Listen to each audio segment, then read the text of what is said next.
Исәнмесез укучылар. Бүгенге онлайн дәрестә эшпошмаклар охшашлыгының беренче билгесе белән танышырбыз. Теорема. Әгәр ике эшпошмакның ике почмагы тиңдәшле рәвештә икенче эшпошмакның ике почмагына тигез булса, андай эшпошмаклар охшаш була.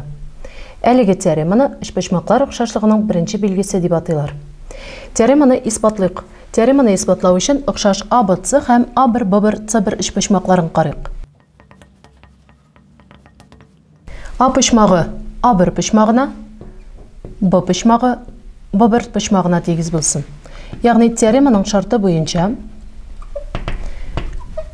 ABC һәм A1, B1, C1 эшпошмаклары бирелгән.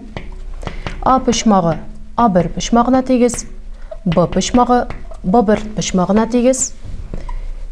ABC һәм A1, B1, C1 эшпошмакларының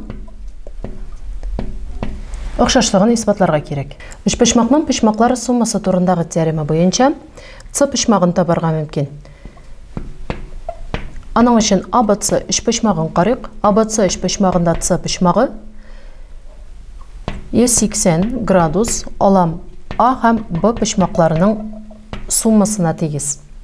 Теореманың шарты буенча A почмагы A1 почмагына, B почмагы B1 почмагына тигез булгач, 180 алам A1 кушам B1 почмакларының суммасы C1 почмагына тигез һәм C1 белән C үзара тигез була. Һәм икенчедән тигез почмаклары булган эшпошмакларның мәйданнары чагыштырмасы турындагы теорема буенча түбәндәге тигезлекне язарга мөмкин. Ягъни A почмагы A1 почмагына тигез. Димәк, ABC һәм A1, B1, C1 эшпошмакларының мәйданнары чагыштырмасы AB тапкыр AC бүленгән, A1, B1 тапкыр A1, C1-гә тигез була. Шулай ук C почмагының C1 почмагына тигез икәнлеген күрсәттек. Шушы ук теореманы кулланып, түбәндәге тигезлекне язарга мөмкин. AC тапкыр BC, A1, C1 тапкыр B1, C1. Әлеге тигезлекләрне беренче һәм икенче дип тамгалыйк. Шушы ике тигезлектән чыгып, AB-ның A1, B1-гә чагыштырмасы BC-ның B1, C1-гә чагыштырмасына тигез икәнлеге килеп чыга. Әлеге тигезлекне 3 дип тамгалыйк. Аналогик рәвештә A почмагы A1 почмагына тигез, B почмагы B1 почмагына тигез. Димәк, BC-ның B1, C1-гә чагыштырмасы AC-ның A1, C1-гә чагыштырмасына тигез була һәм әлеге тигезлекне 4 цифрысы белән тамгалыйк. Димәк, соңгы 2, 3 һәм 4 тигезлегеннән чыгып,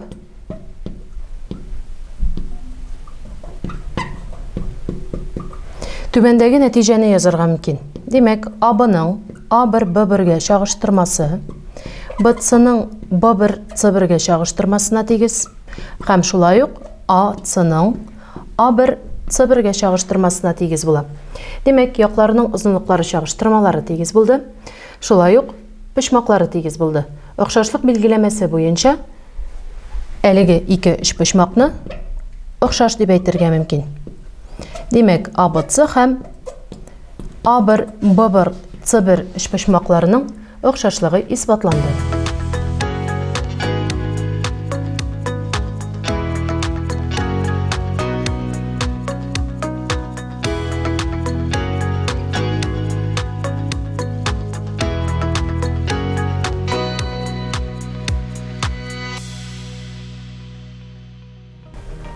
Эшпошмаклар охшашлыгының беренче билгесе буенча теория өлеше тәмам.